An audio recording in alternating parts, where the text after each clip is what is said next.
that wants to tame me. You can't catch me on the run, cause I'm gone, yeah. I blaze trails, set fire to what's behind me. No, I'm never looking back, I'm on the run. I could only ever be what I'm made to be. Feels good when I'm living on the edge. Watch me now, go like thunder, gonna shake the ground. Can't stop me now, I don't give up and I won't back down. I'm a force of nature, can't be contained. I got lightning running all through my veins. Watch me now, watch me now.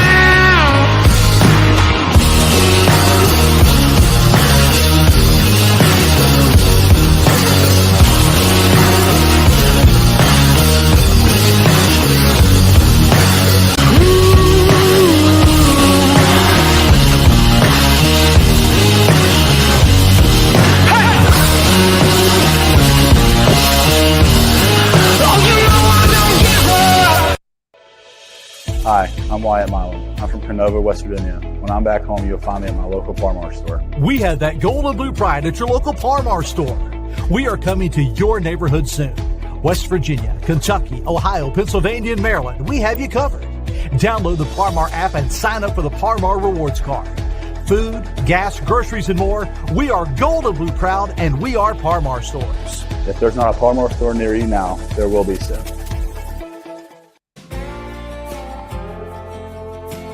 Northern Eagle Distributing, proudly serving Anheuser-Busch products to West Virginia.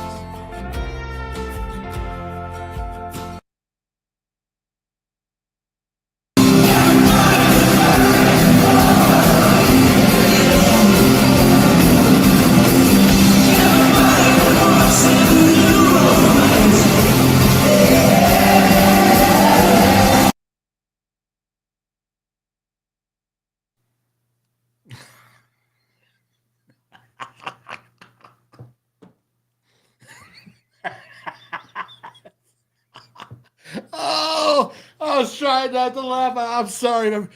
That was Loverboy. I was shocked. He's a Canadian singer. I guess it's been a few years. I think I've gone blank and I've lost a few decades. And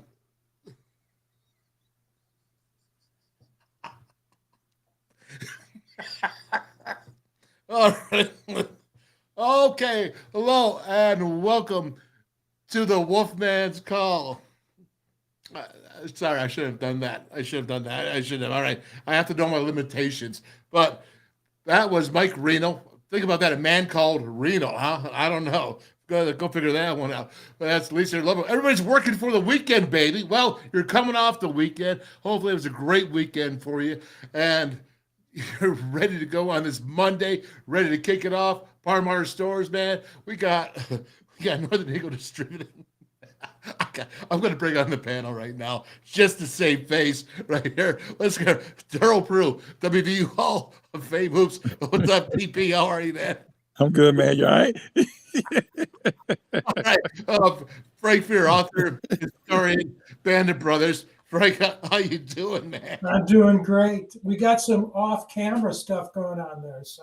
Oh, my gosh. That is crazy. How about this? Al Johnson. I know this was a Loverboy fan right here for sure. Al Johnson, USA, straight to Hall of Fame and Conditioning, CSCCA, Chief Executive Officer of Development. What's up, brother? What's up, Wolf? What's up, guys? How you guys doing? All right. Al, were you Loverboy? Is that you? Oh, yeah, that's me. That's all over me. That's on my number one on my playlist. You know, I think we used to play that in the weight room, right? Or at the intro, yeah. Oh, yeah, no question. We walk in, everybody's working for the weekend, baby. Yeah. Pump up those guns. And we got Hawkeye, Keith Hawkins. Hawkeye, how you doing? I'm good. Wolf, I thought that was Dusty Rhodes for a minute.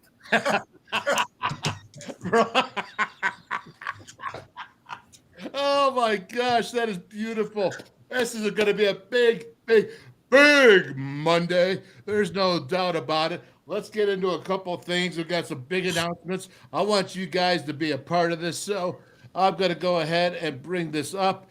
And let's get right at it. And this is just beautiful. The Wolfman's Call Network. And let me pump this up here. Look at this. 3 big new additions, man. You can't go wrong here. Look at it. Look at it. Look at it. Yeah, that's what we're talking about. Calacino's in Beckley, West Virginia, added to the WolfMan's Call Network.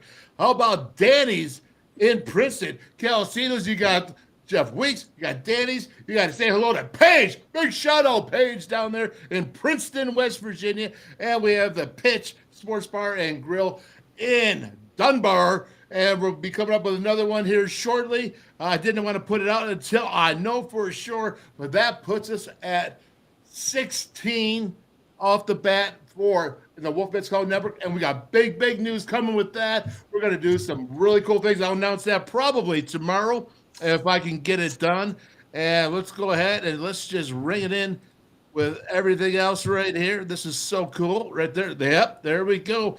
Look at this. Let's start it off, man. I'm looking at Calacino's. Yeah, I'm telling you, the weeks there, big time. Archies in Carson City, the evil empire, right in the heart of Pittsburgh there. That's right. And Route 22 Sports Bar in Weirton, West Virginia, right on the border, man. It's so cool. Love it. They got 12 50-inch screen TVs. They got the pump system in there for the network, the beers, man. It's kind of crazy cool. And then you got Legends out there in Gizzy and Cheat Lake.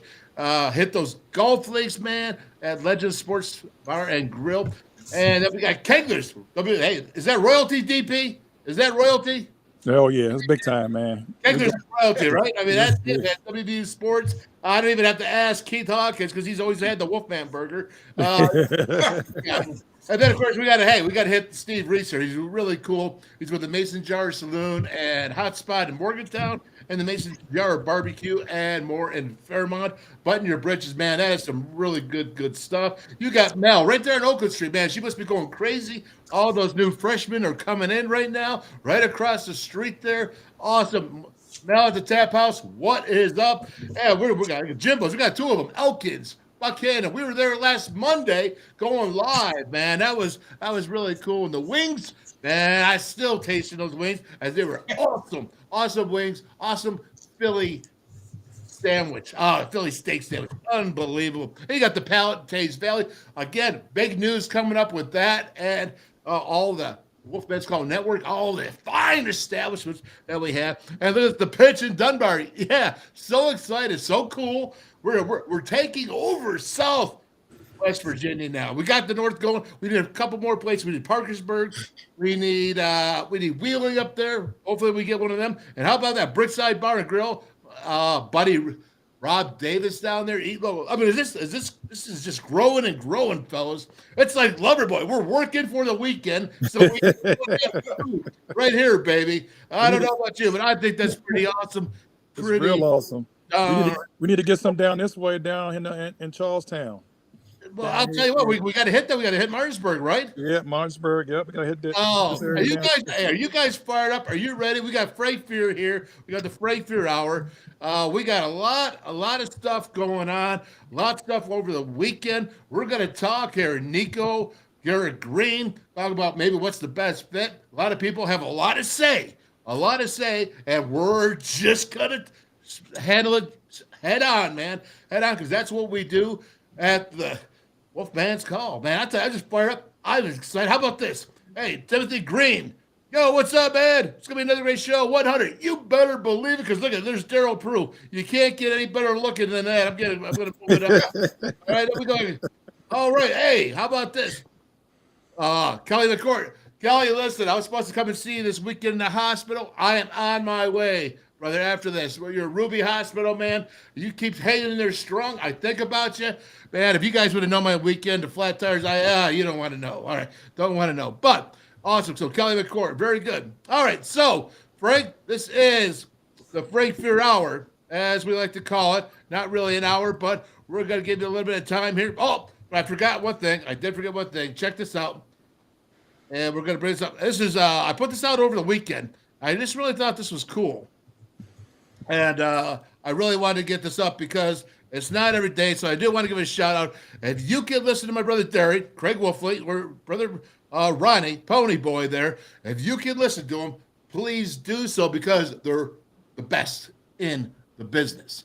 at color analyst. They're the best. Craig's up there with the Pittsburgh Steelers and the Steelers radio network, and Ronnie is he was on the NFL Network during preseason, but he's there with Dave Pasch. 22 years with Dave Pasch. Craig's been doing the Steelers stuff for about 25 years, but he was most of the time on the sidelines with Tuncher there. Tunch passed away. Craig moved up to the box, and then Pony Boy's been 22 years up in the box with Dave Pasch, who, of course, ESPN, Bill Walton, all that good stuff. All right, so a lot of shout-out. They are the best. You know what? If you can listen to it, listen to them because they're really good. All right, so here we go, Frank. It is your turn, man. What do you want to start out with? You want to start out with, let's see here, the promo. You want to do the promo here, man? Sure.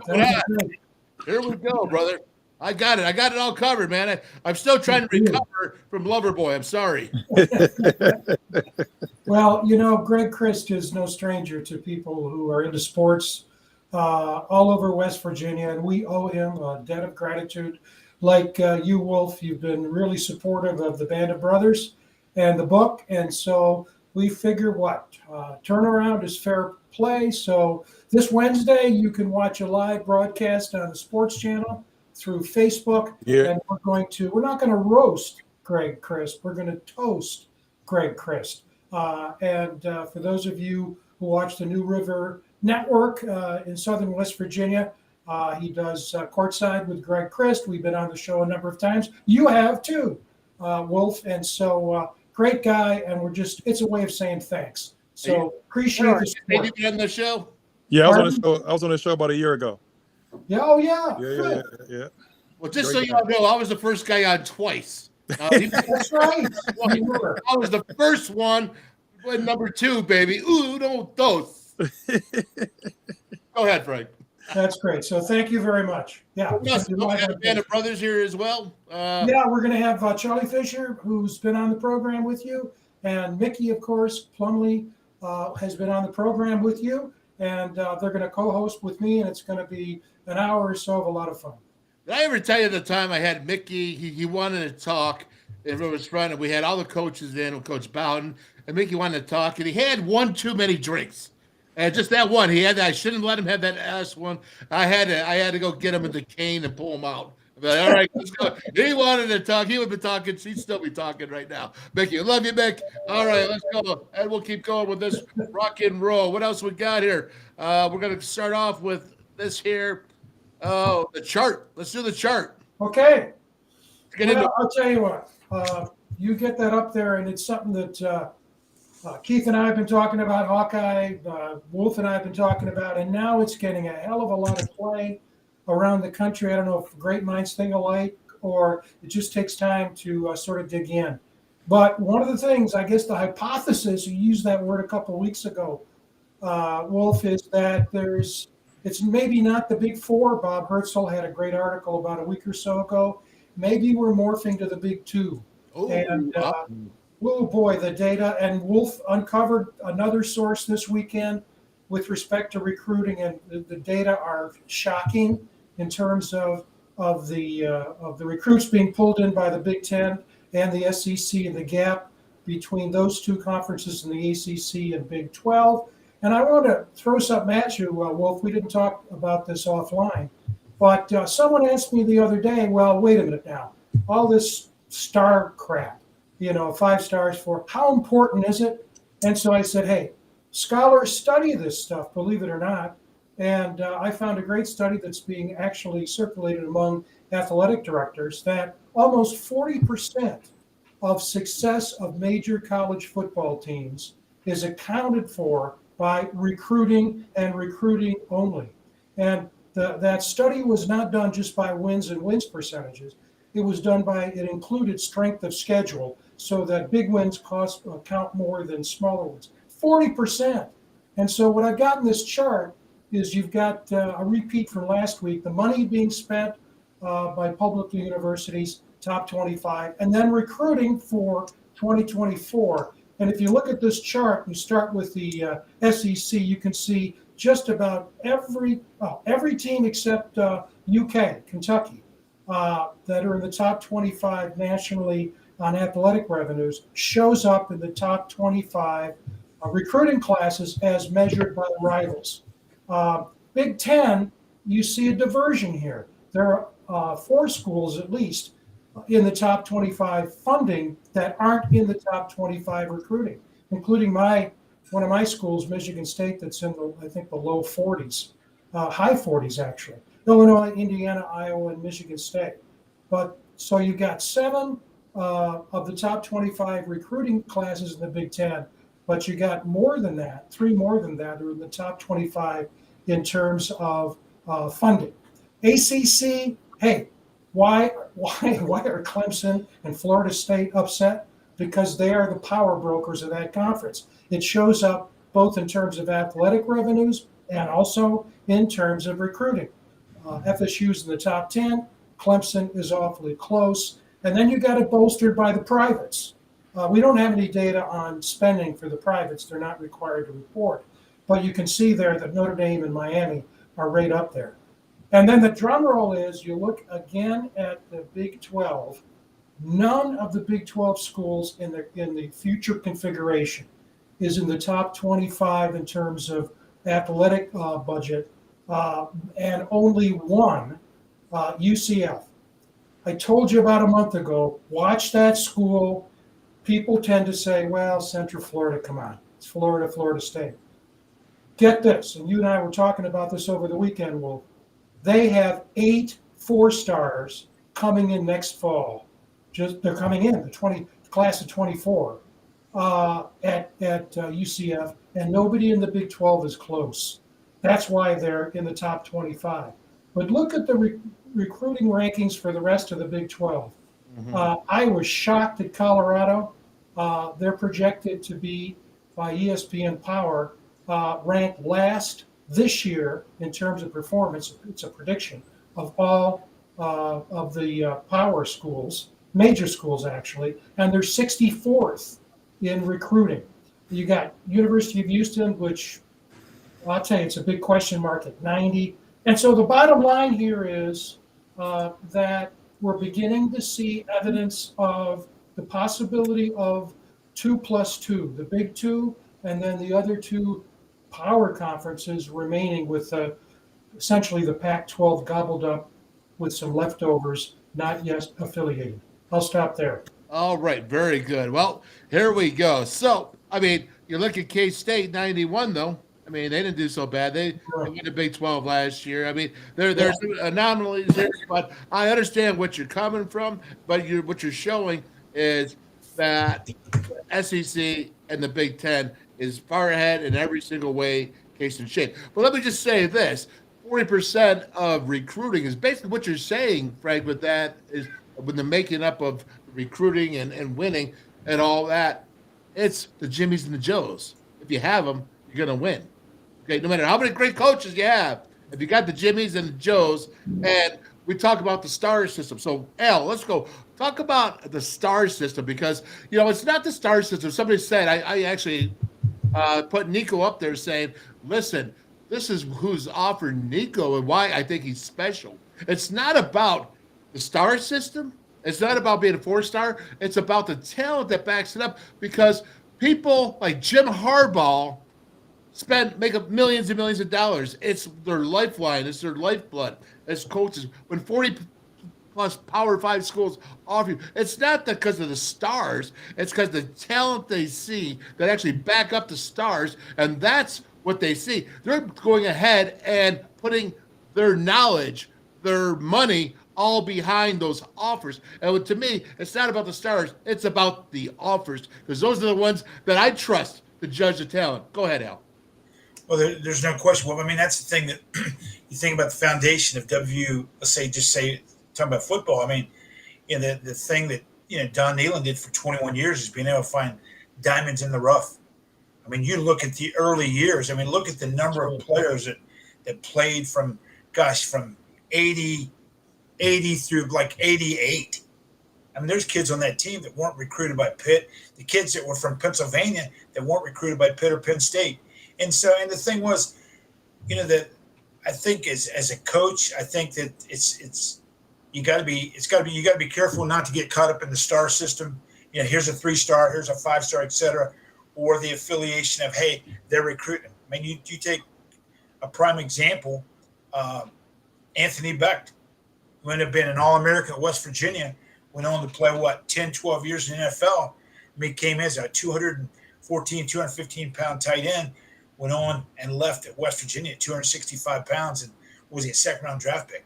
But the star system, I mean, it is what it is. It doesn't – your eyes as a coach evaluating talent, the stars, I mean, I don't know if they resonate that much with coaches. I mean, they do once you get them in and you can put another notch in your belt and say, hey, we've got 5 stars, et cetera.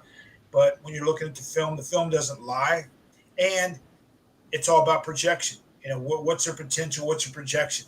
And that's probably the toughest part of recruiting is projecting a player and also trying to define the competition level they're playing against day in and day out. Well, no doubt about it. So, Hawkeye, let's go right to you with that. I mean, you're representing knowing the fan base. What stars to you? Are you worried about stars? Are you worried about offers? Are you worried about both? What's your deal? I probably lean more towards the offers. If you're smart. The more offers that a player gets, it shows that coaches recognize talent. They see something there, they're willing to put their money up front and say, hey, come to our school. As far as the recruiting numbers I'm looking at, I understand exactly what Frank's saying, and I agree. But we also know, look at Texas A&M a couple of years ago. They had the #1 recruiting class, and they went out and stunk up the field. So, well, there's no doubt. And Frank, when you think about that, because I don't know where TP went. I don't know if he thinks he's just waiting for his basketballs. I don't know. We're not paying attention, walking around. I mean, just because it's not basketball, DP, you're supposed to have some thoughts on football. In fact, all this time I've been portraying you as a basketball guy with football knowledge. I'm listening. All right. Well, let's get you into this conversation, man. It applies to anything in sports. Right. Is it stars? Is it offers? I mean, anyone can sit there and say stars when you think about it. And I'm not going to sit here and rip. I think Keenan Cummings is really good at his job and knows exactly what he's telling. He's seen a lot of players. But I think through years and years, you develop of seeing what you recognize of what's what in a player. All right, but there's a lot of people out there that have not been trained heavily like Keenan has, and they're out there saying, well, this guy is this and that, but it's about the offers, man, because they're the ones that really tell the truth. Well, I look at it like this. I think a lot of coaches are lazy. So they use the 5-star and the 4 stars, the people who are getting ranked. That sometimes you got to sit around and watch, like you said, the train. Know what you know. A lot of people don't know what they know. They rely on other people to recruit other people. And it's big in basketball too. I mean, we used to have arguments all the time in Georgetown. I like one guy better than the other. Because he played good in the tournament don't mean he's that good. We had guys that show up and come on that campus and play good and didn't play, the whole time they was there. It was just a flash in the pan. And I think everybody get caught up in the wild part of it. Oh, look at him. He's this and he's that, but he doesn't pan out. You know what I mean? He doesn't want it. You got to you got to sit there and watch, evaluate. You have to talk to people. You have to do a whole lot of different things. To talk to people that's not even around basketball. Somebody inside the school. I used to sit in the stands and ask questions. You know what I mean? Like to kids, what you think? Yeah.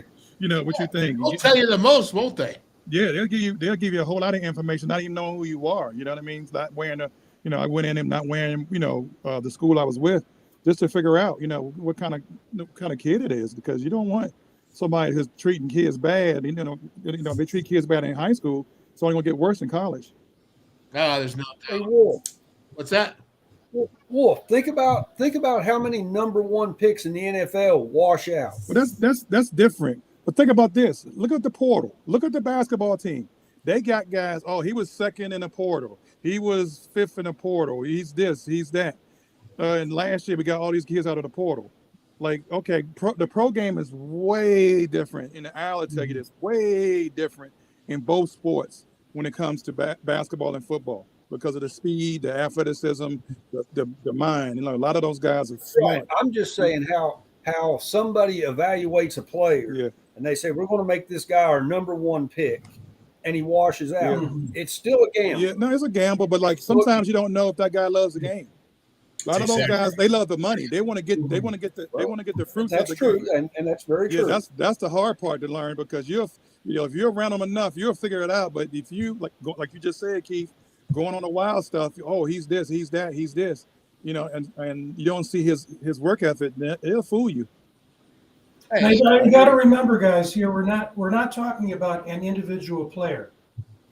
This is looking at programs. So the focus is the program. And what struck me about the study I read is they did an analysis over 15 years.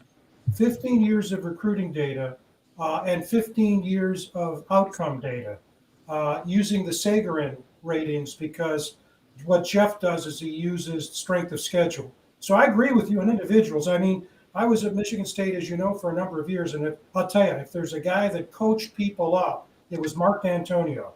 I've mentioned this. Le'Veon Bell was a 2-star coming out of high school. Kirk Cousins was a 3-star. Yeah. But that's at the individual. This is the program level. And also what it says is, and this is the thing we talked about with Coach Brown, if you're living on 3 stars, you got to coach them up. You can't be lazy. You got to coach them up. There's no way you're going to be competitive. So I'm not disagreeing with what you're saying, because I agree with you in terms of the individual. But the data here are program level, not individual athletes. No, you're right about that. I mean, like in my opinion, I've been trying to get on the West Virginia staff to help with the develop their bigs. They don't get better. They're good, but they don't get better. So then the kid goes to Kentucky, gets some development, and he becomes the player of the year just off of some development. You know what I mean? Like, you just can't, a lot of old school coaches, back like when I played, and even some guys are still coaching now, will only do plays, do the development in their plays. Step in, get an angle, lay the ball up.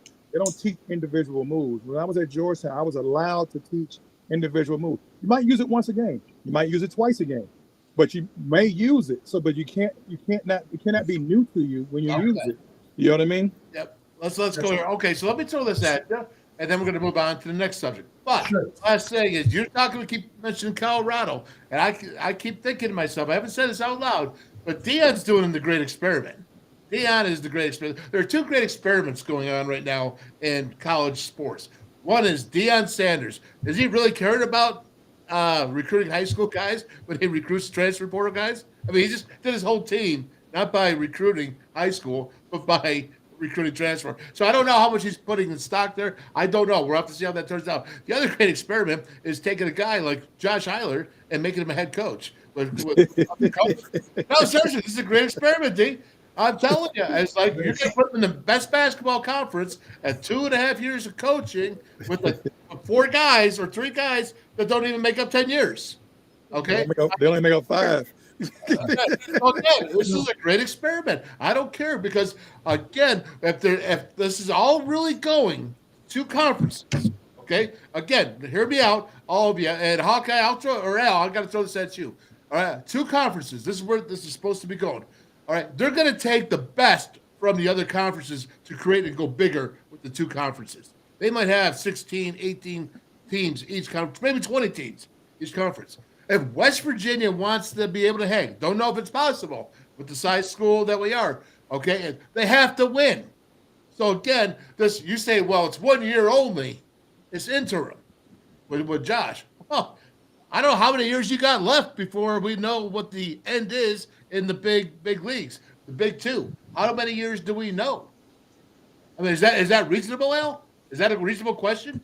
Yeah, I mean, it's reasonable, but I mean, are you looking long term? I mean, how long term? I don't know.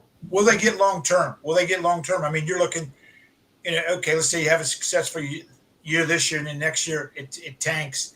You don't have a great year. So, I mean, when you talk about the two great conferences in terms of that, I mean, we're based on the information just for football that Frank gave us, which I thought was awesome. We're ranked 41st overall in recruiting. I mean, so, and you look, is West Virginia. West Virginia's not even a player in the media factor as far as like being a big media market. So all these things, it all comes down to one thing. It comes down to the almighty dollar. Well, that's how can you help one of the two conferences become more powerful? And from where we're from, and we can say this, and we're biased. We love West Virginia, but are we ever going to be able to get in that game? Are we going to be able to get in those two conferences based on economics, based on the media market, and they're going to look at that ranking of 41st and say, they're on the bubble. Well, that's why you better win. There's no question. We haven't been winning. The last 5 years, we have a drastic win mark in the Big 12. And Neil Brown's 22 for 25 in the last 4 years. I can't remember what the Big 12 win is, but it's less than that.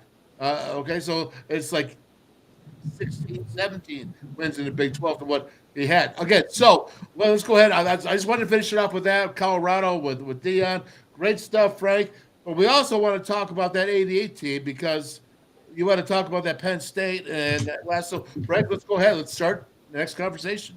Well, it's good to talk about the actual stuff on the field. And last week we had a lot of fun looking at the 1953 team, WVU Mountaineers, which really, I think, catapulted WVU on the national platform. Had a great team, great year. Pappy Lewis, a great coach, all the way to the Sugar Bowl, first major bowl bid where they played Georgia Tech. Well, think of that 88 team. Wow, great team. Great game against Penn State. We'll talk more about that. And obviously a great season playing Notre Dame in the national championship. And a guy named Wolf, I think, was around back in 88. Talking about me. Well, yeah, I was around. I was around Mike Vito from Loverboy. What struck me about this 88 team, I'll tell you, we all have memories of things where we were at a time. And I remember, this is going to sound odd, I was watching, as a lot of us do, the political conventions back in 88, and Arch Moore, who was governor at the time, was introducing the vote on the floor for one of the candidates for president. George Bush got the nomination. And he gets up there, and he's not talking about the votes from West Virginia. He's saying the West Virginia Mountaineers are going to win the National Football Championship. And I'm there going, wow, they're going to be that good, and boy, were they good. Undefeated going into that last game against Notre Dame. Major Harris gets hurt, and, the national championship eludes them. But the reason why that 88 game, and I'm flying over the 84 game, is that's the biggest win ever for West Virginia over Penn State. 51-30. 51-30. And it was 41-8 at halftime. And West Virginia scored a touchdown on a run with 3 seconds left in the first. Can you imagine that, Wolf? You know that. I was there. And it was and who was it under? I think it was under Johnson. It was under Johnson. 50 yards with 3 seconds left. You're Penn State. Oh man, you're looking for the parking lot, not for the locker room. Major Harris had people flying out of the picture with the crossover dribble. Yeah, I mean, he go that way. Big win, and it was the last time. We haven't played Penn State for 31 years. That was the last win in the series, which is really sad. It's going to be the 60th time this September, but there's been a 31-year gap, and so that's that. We're going to talk later about the jabbering going back and forth in the national media about that. But I just want to end with two things that I thought were interesting. First of all, and you know this, Wolf, I like to go back in time. I went to the New York Times, and I wanted to know what they were saying about this game. And the reporter at the end interviewed Don Nehlen, and he said, well, what do you think about this game? And he said to the reporter, hey, we just hung 51 points on Penn State. Was there ever a time that anybody hung 51 points on Penn State? The reporter didn't know the answer to the question, so he researched it, and I've got it here. I think it was Navy. Navy hung 55 points on Penn State in 1944. Were they playing with 11 guys on a side back then? I don't know. Anyway, so I asked myself the question, has anyone hung 51 or more on Penn State since '88. And I'll tell you what, I learned a lot about Penn State. First of all, I didn't know this or didn't remember it. They had 4 out of the first 5 years in this century, they had 4 losing seasons. Only in I've got it here. Where is it? In 2000, 2001, 2003, 2004, Penn State had losing seasons. That blew my mind because that losing season in '88 was their first losing season in 50 years. Their last losing season then had been 1938. So to answer the question, anybody want to take a guess? Has somebody done more than 50 points on Penn State? Okay, that's a good one. You're right. Anybody else? Frank, you're going to tell Michigan State, right? No, they've had 51 points scored against Michigan State, but not. Anybody else? Michigan put up 42 in 2018. Oh, wow. One team, this is a storyline. A team called the Cornhuskers. They put 44 points on Penn State and lost in 2017. The prize, USC, put 52 points, Wolf, up on Penn State in 2016. So we're not going back in time much. But the winner is Wolf. Ohio State put 63 points on Penn State in Columbus in 2013. Wow. Listen, I'm going to tell you something. I don't know the difference between Will Rogers and Will Robinson from Lost in Space. I know football. All right, I know football. I own that one too. I own that Will Rogers comment. Danger, Will Rogers. No, danger, Will Robinson. All right, I promise you, I would take it, and that's for sure. Can I say one more thing about this? I know we got to move on real quick. What I couldn't figure out about that Penn State team, they didn't lose. And look at some of the plays on that team. Sam Gash was fullback. He had a great pro career. Blair Thomas, Gary Brown put up a lot of yards against West Virginia. O.J. McDuffie was a wide receiver. They had 6 players taken in the 1989 draft and a guard. You know this guy, Steve Wisniewski, Wolf. Yeah, was a guard. He was taken in the first round by the Cowboys. And this goes back, I think, to what Hawkeye was talking about. You can have all that talent, but if they're not coming together, it was a team. They didn't have the losing season was like, I think 5-6 or something like that. But the fact of the matter is, with all that talent, they did not beat West Virginia that year. They did not beat Pitt. They did not beat Syracuse. West Virginia beat all 3. Wow. Hooray for the Mountaineers. Yeah, we kicked their cans in '88, and we took no names, and we just kept walking because we got a guy named Major Harris. Hey, Wolf. And we had a team. I got a stat for you, Wolf. I looked this up today, knowing that Frank was going to be here talking about the '88 team. You guys realize that '88 team, you talk about playing smash mouth football, physical football.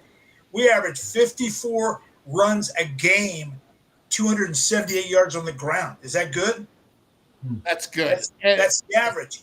We only averaged 18.8 passes a game for 188 yards. Average 18.8. So you're talking 278 yards on the ground. So we were lining up, and if you look at that offensive line, and Wolf was just a pup. He was just a pup going on that team. Look at what they did with Wolf knows the names of all those guys that started, but I thought that was an amazing stat. Those things, those days like that, in terms of lining up, not spreading the field and just going toe to toe, you don't see much of that anymore. Yeah, it was crazy because I remember I was second team in that, but I had more reps than Bobby Kovac. Yeah, because we just killed everybody and we all played. I actually, because I switched out every series or every other one, whatever it was that for that game, but I actually had more reps than Bobby did. It was crazy. I remember that. And it was we brought 2 lines. We actually had 2 lines on offense, 2 lines on defense, and we just kept killing people, killing them. And that's what we did, is you beat them up on the line. And that's why when we talk about Penn State this year, folks, when I tell you something, they have an offensive line, they have a defensive line. Hawkeye, 88 quick. Give me your thoughts. Greatest team we've ever had, 88. I mean, come on. You guys, you had to come back and win a few, but yeah, you guys were solid. I think if Major hadn't got hurt, national championship game would be a lot more interesting. Well, I have a question. Here we go, Darryl. Go ahead. Tell me about Major Harris. I love Major. So from what I heard, the cover 2 gave y'all some problems because them corners stayed in. They didn't move from the line. So it's hard to run. It was hard to run outside on them. Is that true? Yeah, you know what? It was hard to run anywhere on them because that team was legitimately a national championship contender. I think we battled them. Y'all did a good job. No, but here, this is what we were missing. Now we were missing Witt. He broke his ankle. Oh, Darryl Whitmore. Yeah, Whitmore. Oh, yeah. That they killed us with the tight end down the middle. Remember that they killed us because Witt wasn't there. And I'm not going to even bring up Witt played the whole year. He should have been in there. A big injury. Johnny Stroy, the left guard, got hurt the first series as well, which was a big issue. And of course, I remember playing, man. I remember Coke in there battling Zorich, the nose guard, who had forearms as big as my bicep there, and he was battling with them. And I'm like swinging at him like this. Okay, it wasn't the helmet; it was the neck, like this shots, because he wouldn't let Coke go with his grip, and Coke was trying to get up to the linebackers, but Zorich was holding on to him so he couldn't do it. So I'm just swinging like this, man. That was a battle. I'll tell you what, that was a battle. That was they were a good team. They were legit. I still don't like them to this day. All right. I have one more question. Yes, go ahead. The year before, when y'all played Oklahoma State and Thurman Thomas got hurt, Barry Sanders was amazing. Was that in the snow? Am I remembering it wrong? Al was there. Go ahead, Al. Second half of the game, right, Wolf? Yeah. You know what's crazy, man? Is we're down in it never snowed on Christmas Day in El Paso. And the day West Virginia goes there, it starts snowing. And it was a whiteout. And I've been talking about the field. It was what Jeff Gundy was not Jeff Gundy, right? That was the quarterback. Yeah, quarterback. Yeah. I still remember Don Nealon saying, "Fellas, you're not going to believe this." He goes, "They have a running back that's all American. His name is Thurman Thomas. But you know what? The guy that backs him up." And the coach said that was he introduced Oklahoma State before that Sun Bowl. He goes, "They got a running back behind him that's even better." Barry Sanders, man, legit. Hey, Coach Neal, great call. You guess you knew that one. So again, that's what we're going to talk a little bit about that because Major Harris, 6-6 Ale, his first season, he had struggles. We knew he had great talent. Remember, he had that big spring ball competition with Browning Nagel, who eventually transferred to Louisville, who eventually went into the NFL with the Jets. Because he had that huge game. So again, a lot of things that transpired. Well, we'll see. We'll talk a little bit about that as well. But the thing I got to get to with this, DP, we're going to go to you after this. I want to talk a little bit of hoops. But the first thing is, Frank, lastly, I got to talk about this deficit budget and what's happening here because this is it's very disappointing to say the least, I guess. And I want to know, man, how is this projected to have 2030 for WVU to have 15,000 total students? These guys are going ahead. They're knocking out the foreign language. They're knocking out 9% of their majors, 7% of the faculty. What is going on, Frank, with this? Well, I think this is I am concerned, and Wolf and I have been talking about this offline. And it's making national news. And I'll tell you what, I don't buy this defer or defend or deflect argument that, all public universities are having financial difficulties. Yeah, a lot of them are. Penn State is making national news. Kansas is another one that is making national news. But nobody's making national news the way that West Virginia is because of the depth of it, the breadth of it, and what they're doing. I mean, they're talking about eliminating. Well, let me back up. universities are not all the same. West Virginia is a state flagship university. Obviously, there are only 50 states, and so there are very few of them. And they are the top of the public feeding chain, so to speak, the food chain in higher education. So to make these cuts by removing essentially almost 10% of the majors and the faculty is shocking. And also, when you think about the purpose of a university and it's the university standing globally, to cut all the foreign languages, to eliminate the foreign language requirements across the university, and to essentially terminate all the faculty involved. But it's not just there, it's all over. It's in the College of Business, the College of Law as well. And what Wolf said bears repeating is that the university's own projections suggest, or at least they're proposing, or estimating there'll be another 5,000 student loss between now and around the turn of 2030. And already the student enrollment decline in West Virginia is above the national average for universities of its kind. And I think that's the reason why Gordon Gee's contract was kept in place. And Wolf and I were talking about this. You can't pass the baton now. He's got to see this out. And I understand, and I'll close with this. A proposal was put before the legislature for supplemental funding, and that looks like it's going nowhere.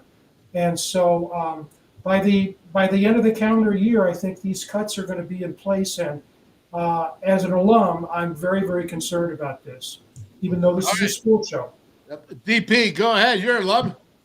I don't know what's going on. I mean, like, it's like a ripple effect. It's affecting, sports. You win, people come.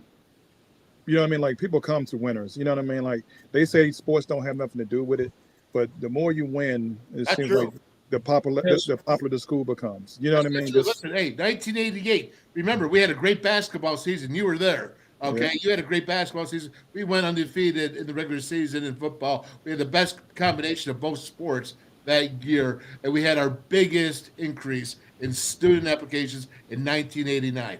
Biggest jump, if I remember right. If not that, it was, at the time at least, it was the biggest jump. Maybe they surpassed that in years since, but I know that because then of basketball and football. Yeah, then you don't have no rivalries amongst the games. Now, like people want to go to games, they come to the home game, but sometimes these kids want to go to the away games too. And they can't hop on a plane for 2 or 3 hours to go to a game, just go to one game and try to fly back the same day or the next day because it's kind of rough. You know what I mean? So, it's just like you take away the rivalries. If somebody living in Pittsburgh, we don't play them no more, and then they'd probably go to Pittsburgh because it didn't, they can't, there's a rivalry going. They just want to go against each other. So it's just a lot of different things. You don't have the Maryland, you don't have the Georgetowns no more. You don't have, all of the teams that's closer that you can get on the bus and go. Now everybody has to get on the plane, and nobody's renting no plane to go out to watch no games. You used to do that for the bowl games, but now it's like you're doing this every week, and it's not. This is a ripple effect. The sports down, and then enrollment's down. It's like a ripple effect. No, you're right about that. So Hawkeye, what do you do, man? I say you got to win. I keep saying. I say win or else give up. All right, because all their stats, the big two, whatever. I don't give up, but you might as well if you're going to just hold it and not do anything outside the box. I mean, come on, and now you're cutting. Now you're cutting for. Hey, listen, I had to get my my diploma. I had to have 2 years of German, baby. Guten Tag, gut Ihnen, danke gut, say gut. Okay, I'm telling you, I still had that 30 plus years later. All right, I tried Spanish the first year, and I still remember uno and dos. So I went. Go ahead, Keith. Brock, I bring it in. I got one question. I got a question for Frank. Go ahead, so Frank. So with this enrollment thing, all right. So is it like I don't like what it like? Okay, is it too much going to the sports? And not enough going to the kids, or just the kids are not just coming to the school no more? No, I mean, the point you made earlier, that's a way to respond, is absolutely supported by research. That successful athletic teams, the major ones, football in particular, basketball, when they look over time. Winning brings in not only more students, but better students. It brings in money and alumni support. So Wolf's right, win. I think the key here for WVU is really the competition that is everywhere. You're competing for students with other universities, and that's a major issue. But you're absolutely correct. Winning is it's like zinc oxide. Put it on your skin, and it heals just about everything. You're darn right. And before I go to this next one, I want to get Hawkeye in here. Hawkeye, give us what you got here, man. I'm gonna get you focused. Go ahead. Well, I think that, number one, how long have we been on this slide? How long have the numbers been going down? Yeah, the data's up and down, and then ever since we joined the Big 12 for that, you could say because Stu was 9-4 last 4 years, Rich Rod was up on that before that, so it happened with data. And again, he won 10 games in 16, so I mean, it's he was up and down. No, I don't mean on winning and losing. I'm talking about the decline in enrollment, because that's the big question. We've lost $45 million, and nobody seems to can really pinpoint it. So the university may have been top heavy for quite a while. As you lose students, you're still keeping all this faculty and all these programs. So there's no balance. You're real top heavy here. You've got to get it. You got to get it back balanced. Yeah, and that means. And the challenge, Hawkeye, going back to Darryl's question, is West Virginia is one of those schools where very, very little money. Remember, now West Virginia has an athletic budget. We talked about it a couple of weeks ago. About $105 million of revenues. Most of that money comes from athletic sources, conferences, media, et cetera, ticket sales. Right. And I think only like $3 million, I maybe not be right specific, but only $3 million of the budget, which is obviously less than 3%, comes from the general fund. And so, yeah, the athletics and academics are connected. In response to Wolf's question, win, you'll get better students, more students, et cetera. But it's not as though, and I think a lot of the public is confused about this, it's not as though we got to cut the languages because that money's going to Neil Brown. That's not the way the world works. That's not the way. Now, if you're at a smaller school, I'll throw one out in Michigan. If you're at Central Michigan, you need a lot of money from the University General Fund to balance your athletic budget. But in a place like Penn State, West Virginia, Ohio State, I don't think at Ohio State, and I think at Penn State, not a penny from the general fund goes into athletics. It's completely paid for by athletics. So, and I think the answer, decisions are made, I think, Hawkeye, to put this in place, to put that in place, to attract students. You keep on growing, and after a while you look around, it's like, oh my God, I can't believe what my credit card bill was this month. Did we go out that much and eat? Did we take that 2 trips this month? And it catches up with you. It catches up. Would you not agree though that if they're looking at these programs and there's only X amount of students in the program, and you've got a faculty chair and you've got 9 people under them, that you're paying all these salaries, and you know, Frank, that some of these salaries are quite inflated as they get tenure. These salaries grow. Would you not agree if you've got 35 kids in a program with 14 employees in the program, you've got to make some tough decisions? Well, you're right. And I'll tell you it's something else. And this is, again, you guys have been, you've known me long enough to know that I just don't give opinions. I always ask, are there data to support what I'm saying? And I'll tell you, the charts show it very clearly. The rise of the administrative class in higher education is mind-blowing. I was an administrator. I was a vice dean at Michigan State. There are so many administrators. You've got not only deans, you got vice deans, you got associate deans, you get this and that. And those are the big salaries, really big salaries. Right. Because a lot of it, You're right. So whatever WVU did to get them into this situation, they're not going to hold a press conference and tell us stop doing it or do it as much. Wait a second. Okay, so I want to get to this here. I got to move out here, but let's say, all right. First of all, Frank, you're taking too much money out of academics. All right, that's just bottom line. All right, you're the guy. All right, you're the problem. No, but honestly, the problem is I left West Virginia athletics a year ago, a little over a year ago. We had, for the time I started, we had one AD, the head AD. Okay, we had another one. We have a total of 3 athletic directors in the whole department, and now there's 15. There you go. See, I rest my case. Everybody's AD. Matt Wells is an AD, so AD of extension outside, all that. It's the way of the world. They're just following what everybody else is. But that's the problem, is you got all of that. You're exactly right. But let's go ahead. I got to roll this. I got to get DP going here, or else he's going to drive me crazy. He wants hoops. And let me see. I got to figure out where that thing is here. Not mute. All right. Hang on. Go ahead.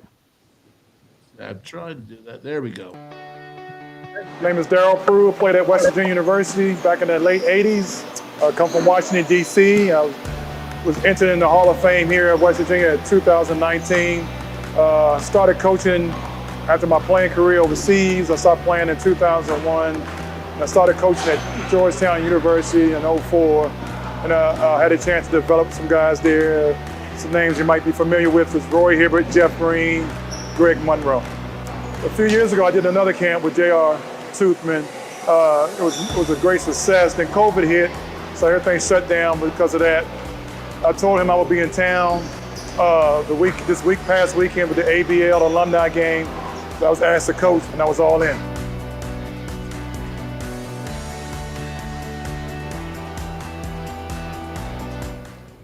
Nice video. Yeah, I played that because I thought it was so important. Because DP is always out there and he's always doing what he can to help.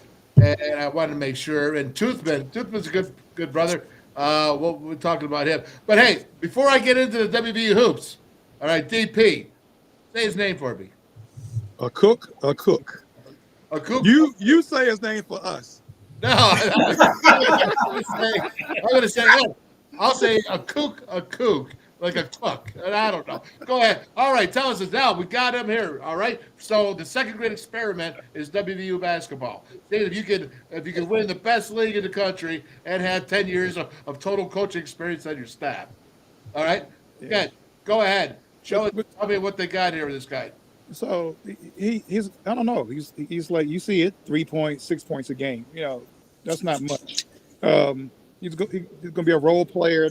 No better than that. I don't know what the other guys are. You know how they're gonna be, but you know, like it goes back to like a program, just like Frank said. You know, some teams still build through recruiting high school players. There's no high school players that you have this year that you can, you know, have a base. And at least next year they'll be ready, or at the end of this year they'll be ready. Now you keep this is an AAU basketball team, and it's an AAU basketball team trying to put it together in the next few months. Are going against other teams that's been together for 1 or 2 years. It's going to be real tough. It's going to be real tough. I mean, this guy's solid at the best. I've watched him play a couple times.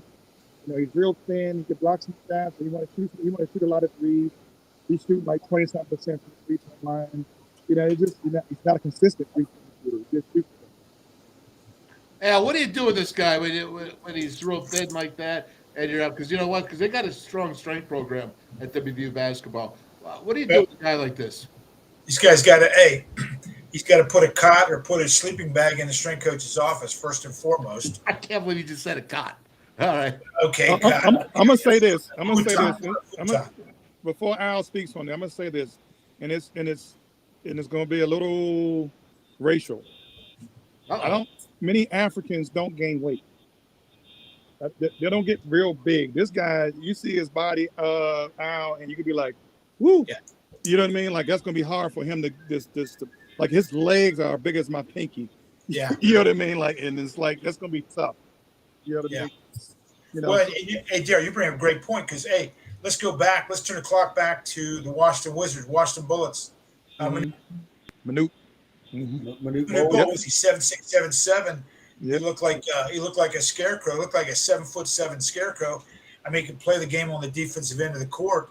But I know what you're saying. I mean, but you have to improve his level of maybe his base strength level, his foundation.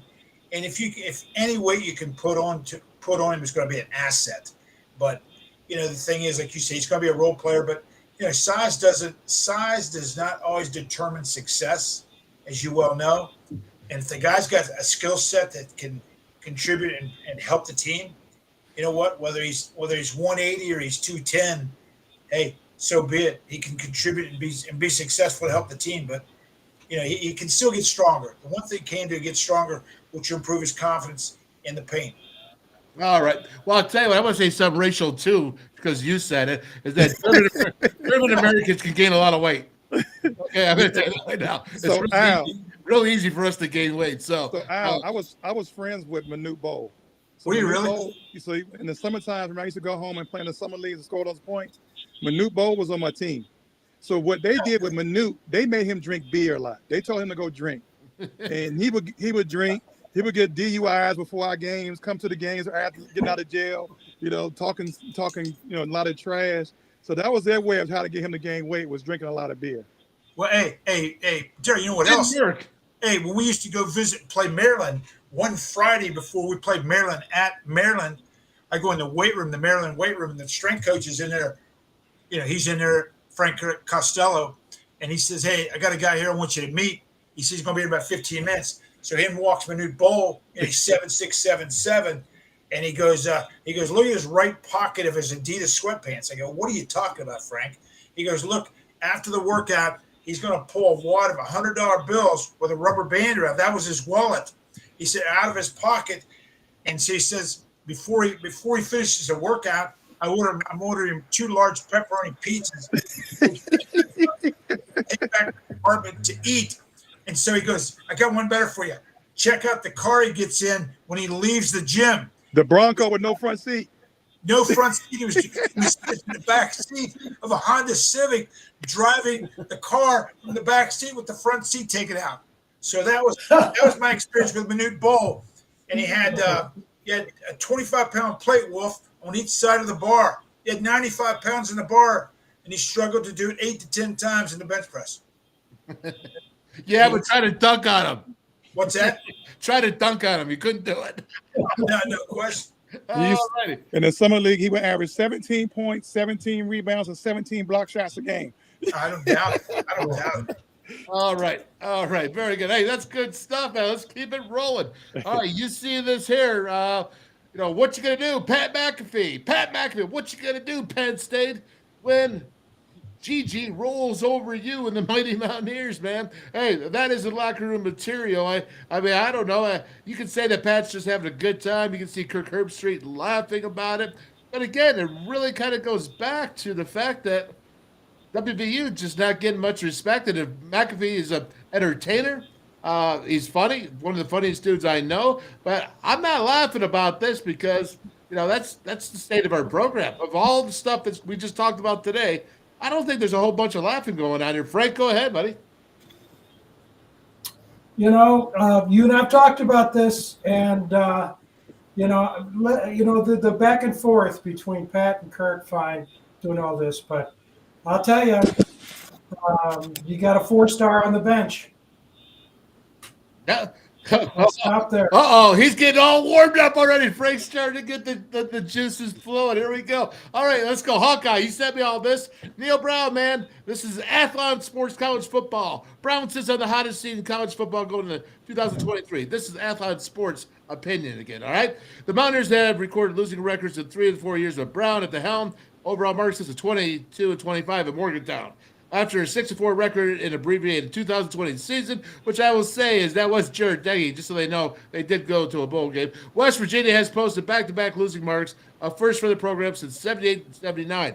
When athletic director Red Baker opted to keep Brown after his hire in late November, but a slow start would likely be equal to the end of Brown's run in Morgantown. And I'm saying that I'm not sure it has to be that. Now, what do you think, Keith? Go ahead, man. This is your shot. All right. I think if somehow we manage to pull off and we beat Penn State, and we could. I mean, stranger things have happened. Not in my lifetime. All right, I'm trying to be nice. Okay, no, you Look, say if this guy doesn't win, Dale, he will not be here by midseason. If he hasn't, he's got to have at least 4 wins out of the first 5 or 5 out of the first 6, or the guy's history. All right, that's the bottom line. Okay, Al, this DP dropped out again. Let's go with this, man. 2020 rankings. Hawkeye, you bring a great point to. Hey, can we afford? Hey, what's the buyout now, Frank? What is the buyout? It dropped. Yeah, it dropped. I don't know what it is now, but it's isn't it digestible, Hawkeye? I mean, I want to say it's somewhere around 2.5 or 3 million. Oh, it drops that low? Somewhere around. No, it's more than that, but because you got to consider the staff as well. But here's the deal. Hey, Al, what's the buyout of half full stadiums? True. It's true. true. What's the buyout again? And I'm not saying I want Neil Brown fired. I'm saying, and I think Keith is saying here, I don't want to put words in his mouth, but you got to go ahead and win. This is year 5. But I like what we've been saying all along on this show about what? About being hard-nosed, blue-collar. It's not. I've been the guy who's been the host of the show saying it, but every single person I talk to that's familiar with the program says we're blue-collar. That's our success. That's WVU. Even in basketball, DP, all right, we're blue-collar people. We work hard. We develop our players, and we get good that way. And now you hear Neil Brown. He's saying these exact things at his press conference. That's okay. You're 5, but you're hearing it. I mean, you got to say, I like that. I like it. Is it too late? I don't know. We'll talk about the Garrett Greene Nicco situation in a little bit. But look at these rankings right here. West Virginia quarterbacks. We're last in quarterbacks. Okay, and we'll talk about that. All right, running backs. We're 5. I thought that was the best. The thing besides the offensive line, and wide receiver we're 14, so that's 2 bottom of the fields. O-line we're 6. Wait a minute, we have all these offensive All-Americans on the offensive line, and we're 6. Something's not jiving there, and I'm going to give more. I'm going to give more favor to West Virginia than that because I know Wyatt Milam can play. I know that Zach Frazier can play. I know that Doug Nestor can play. I know Thomas Reebok can play at left guard. All right. Now, is there a question at right guard? Does Quay Hubbard he's moved the guard from tackle last year? And then Brandon Yates, who's up and down. So, yeah, I mean, but again, that's supposed to be the strength. But again, why are we getting such bad outside influences that are coming in negative on us, looking at us, and going to this right here? Let's keep it going. I mean, it's not pretty. When you move on down here, what's the next thing that you see? And I'm waiting for it. There you go. All right. Scouting the Mountaineers. What are you getting at here? Worst roster in the league. And that's from a Big 12 coach. The worst roster in the league. It says they have some talent, but they're not physical at all. They're really small, especially compared to the old WVU teams. The defense is legitimately bad. They look like a MAC team compared to the rest of the league. And he didn't fire his coaches. He's saying he's a loyal guy. He's a good guy. We all know he's a good guy. Besides that, it's a personnel issue.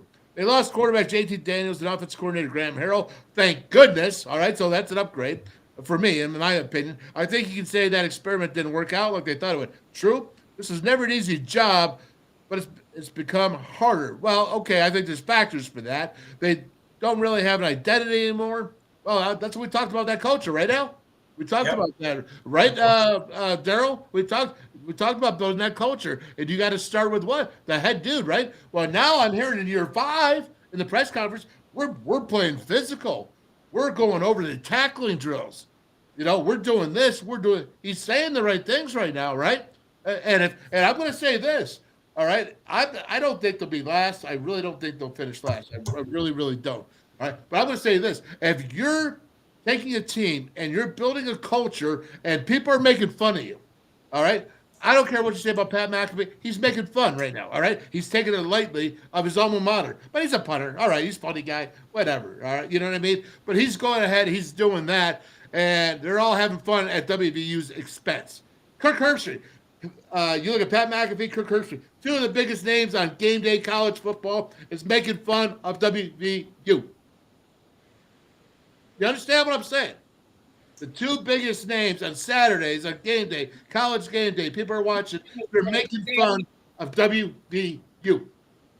Now, if that doesn't get you in the locker room pissed off, and a Zach Frazier who's from Fairmont, and a Doug Nestor who's down south, and you have all these guys that are they're talking about you, man, your pride. You better be being physical, and you better be practicing on Tuesday like you want to play on Saturday.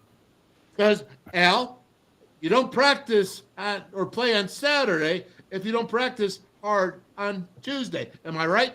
There's no question. There's no question. And you can see the attitude of your team. Attitude of your team. I mean, you what is it? Practice makes perfect. No, practice makes perfect. Perfect practice makes perfect. And it's all an attitude and a mindset. And of course, when you're winning, players tend to practice harder.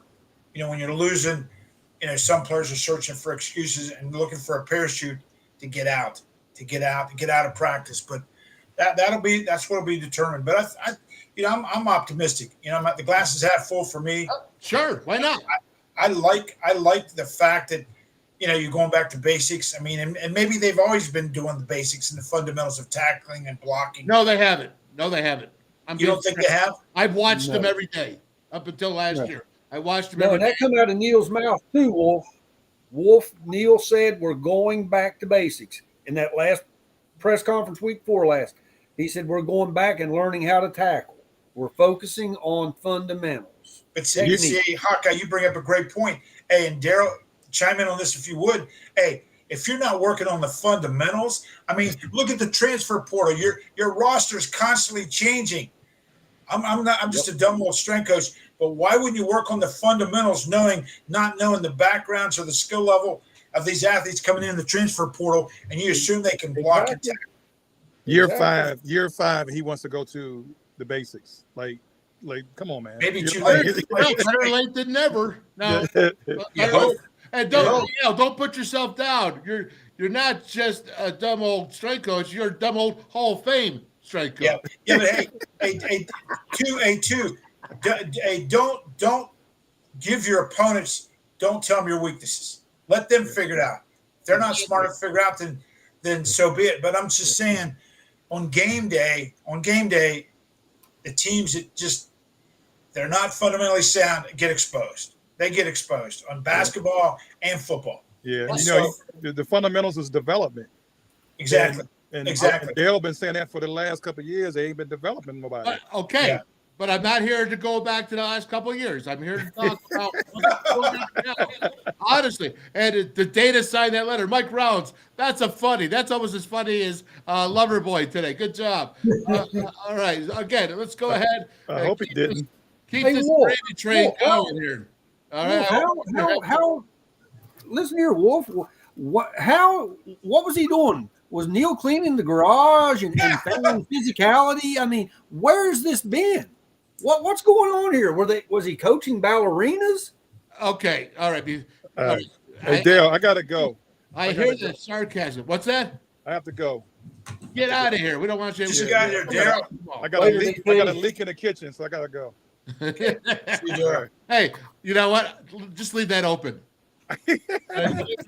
Interpretation. All right. So again, you want to talk about that? I'm going to tell you what it is. It's what he's been doing is they're trying to figure out a system between how do you work a team too hard and going through a longer season than what they have. The problem is that they say they want to base it off of an NFL model. Well, the problem is you're not an NFL team. And you have to work fundamentals because that's where the NFL players are supposed to learn their fundamentals is through little league, to middle school, to the high school, to college, and then hopefully by the time they get to the NFL, their fundamentals are innate in them that they are just natural second reaction. It's automatic, instant reaction.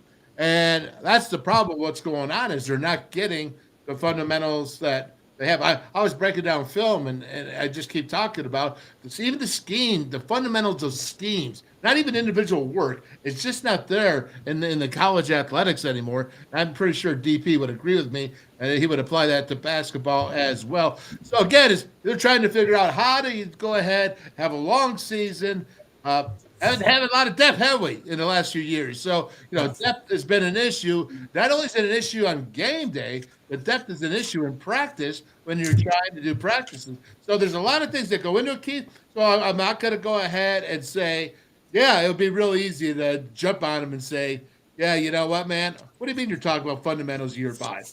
Woo! That is easy.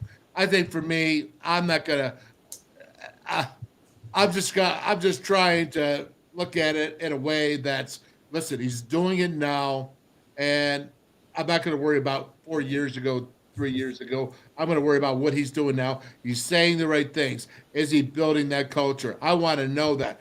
And again, if you can do that, then no matter what your record is, remember this, fellas, no matter what your record is, if you do that, then guess what? You will have, if you do that, you will have a better team than you would otherwise. All right. If you're really going to be say you're 4-8, like everybody's predicting that Founders are 4-8. Well, if you go ahead and you start this culture now, all right, you could probably be 6-6 easily. Would you not say, Al? Would you agree with that, Coach Al Johnson? That even with any kind of start, if you can develop a toughness right now, you can play above of your talent level and your togetherness. Would you not? And no question, I agree. I mean, it just comes down to fundamentals and who can master the fundamentals and who can perform on game day with the fundamentals. But again, it comes down to the 6-inch war. What's between your ears, and are you mentally prepared for battle? And are you ready for a 15-round fight? And that's what that's what's going to come down to in a Penn State game. I mean, it's going to come down toe to toe. I mean, you're 11 against 11. You might be able to match up. You may be able to match up somewhat, but then there's guys rotating in. Yep. Will they be able to step up to the battle? All right. And I'll play this one for you, Frank, because I want to hear what the academic thinks about it. All right. This is good right here. So you're going to get this. Let's watch this. All right. Deion Sanders controversy. Listen to this guy here. I want to hear this. All right? This is good. Sanders is getting blasted right now. Here's why. Cormani McClain said that he threw up 7 times after a Colorado practice. And people are worried that Coach Prime is abusing these kids. College football practices have become way too brutal. Back in March, Gentry Williams was hospitalized after an Oklahoma workout. And Jahmyr Gibbs said that Nick Saban has his players in full pads in the heat for 2 hours. I know it's football, but these are still just kids. Is winning games really that important? What did he just say? Well, wait a minute, Frank. No, I'm not going to let Frank answer this. Frank, okay, you're even old school. All right, let's go back to this. 2 hours in the heat. Hey, I'm just old. Forget the school. What I'd want to know. I mean, the easiest thing to do is turn on a camera and say what this guy said. I don't know if any of that is true. And if he says it, I would like to have it corroborated. Obviously, it doesn't make any difference what business you're in. You can't torture your employees, and that's what these players are. And there needs to be a pattern. It can't just be a one-off. Okay, well, that Thursday practice killed me, and I threw up 9 times. Is that a pattern or a one-off? So I don't know what his motivation is. But the bottom line is, one of the issues that came up at Nebraska, in fact, it started because Scott Frost said it, was that he was proud of his players chucking it up after practice because they're going to get tough. They're going to be Cornhuskers. Well, he got in trouble for that because people investigated what was going on. And it didn't make a difference anyway. Obviously, he's not there anymore. So I think that, I'm much more concerned, and it's come out in a variety of sources. Just today I read an article. That, with this travel time, with these expanded conferences, we don't think about that as being player abuse, but these kids are going to be traveling all over the place, spending a lot of time away from campus and studies. So, is Deion Sanders, basically pushing his players too hard? Who the heck knows? And who cares unless it's a pattern? I'm going to tell you this. You're right about that. Al Johnson, I'm going to tell you, man, you killed me, bro. You know what? I almost died because of you pushing me out in the heat. You made me push my Jeep around the parking lot. You made me push that. You know what, man? That's too hot. Can you imagine Mayor Bryant saying those kids are out there 2 hours in the heat? Oh, Yeah, hey, Wolf, you're going to play the game in the heat. You're going to play it in the heat. I mean, do we prepare an air conditioning? Do we take you up into the indoor? You know, it's going to be 90 that day, so we're not going to do drills on the field. We're going to take you in the indoor where it's a little bit cooler. There's no direct sunlight on you. I mean, that's the thing. You know, the days of coaches measuring the success of practice or workouts by throwing up, those days are gone. They're archaic, and those are the wrong. That's old school thinking. You know, I can still challenge you and push you and take you to the limits without putting you in harm's way. And I think that the number one thing, I mean, I think all coaches need to be very, most issues with, I mean, you look at high school sports, you look at high school football. There are more deaths in America in high school football and high school sports than there is in collegiate and professional sports combined. So what I'm saying is that, the health and safeguards of the athlete is first and foremost, and I'm sure with all these coaches. But look at Dion, like what Frank was saying. Was that just a one-off? And the thing was, he's coming in there to see. He doesn't know He doesn't know his team, so I'm sure he's pushed them a little bit harder just to find out who wants to be there. He's trying to trim the fat off the team. And those who stay. What's the saying? Those who stay will be champions. Yep, no doubt about it. Keith, go ahead. You got a shot, and then we're going to go right to Garrett and Nicco. Just real quick, kind of what Al was talking about with the deaths in high school football. Coaches used to say, guys, get out of the air conditioning in July, get out here and get acclimated, start running. A lot of these high school kids come in, they are so out of shape, guys. And it doesn't take much to get them overheated. It doesn't take much, and the next thing you know, it's catastrophic. Now, you want to talk about how tough football. Think about Bear Bryant and the Junction Boys. That was horrible. That was brutal. But if you run a guy till he throws up early in the year, that just says, hey, this guy's out of shape. Now, if you're running a guy in week 6 till he throws up, you're crossing the line. You're pushing a guy too far then. But early on, I can see guys throwing up. Well, I want to say this, and remember this. In college, by far, the head trainer has a lot more power than the head coach does. And if there's something going on, they're going to pull it. And there's too many people watching it. You can't get away with it in Power 5 football. You just can't do it anymore. Well, these guys are good professionals. And we all know that death at Maryland by the linemen, that just put the fear of God in football staffs, in athletic training staffs. There's a way to do it the right way to get the outcome you want. And I was just thinking about that. I'm glad you brought it up, Keith. Yeah, the legendary stories of when Bear Bryant was at Texas A&M. I mean, my God. There's a right way to do it. You can get the same outcomes. Tough players who are acclimated to playing in heat, et cetera, et cetera. All right. And with that, I'm going to lead into someone put out there. Yeah, Timothy Greene. Thinking I should be the next head coach at WVU, baby. That's right. I'll do it. Just, hey, Al, you're going to be my strength coach.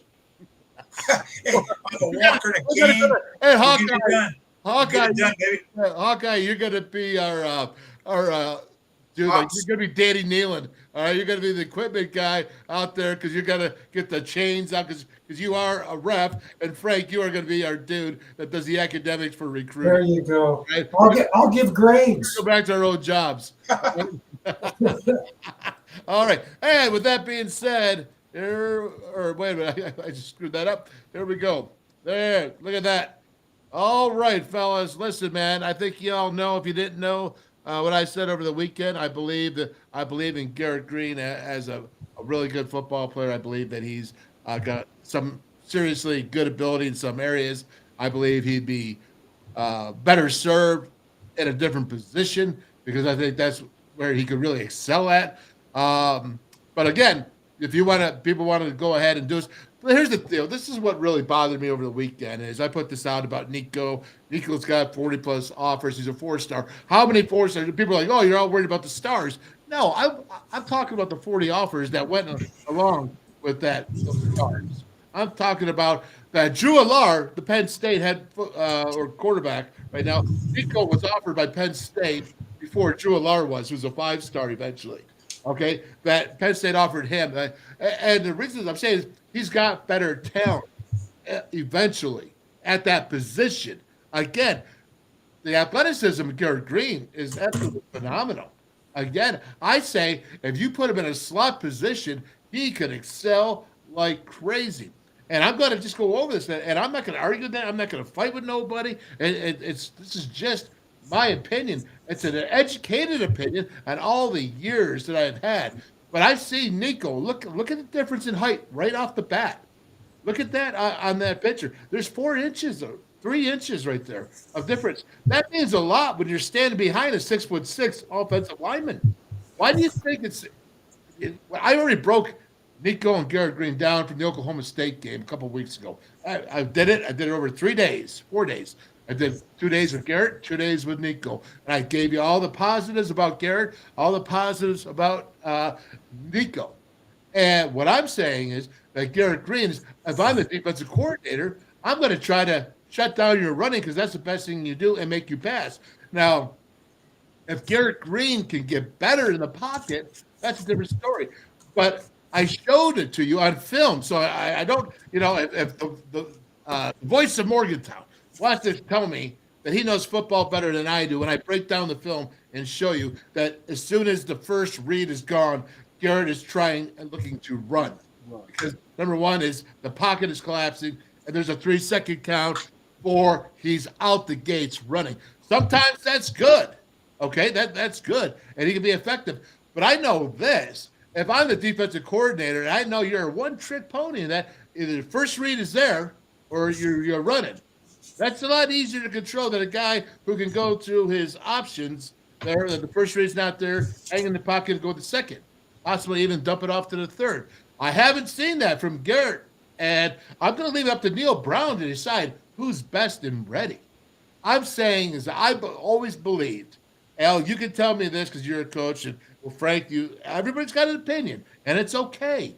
But talent usually wins out. Barring any injuries, barring anything else, that talent usually works out, but it's also experience. So you could say Garrett's 4 years in the program, and he has that experience. But you can say Nicco's this is his second year in the program.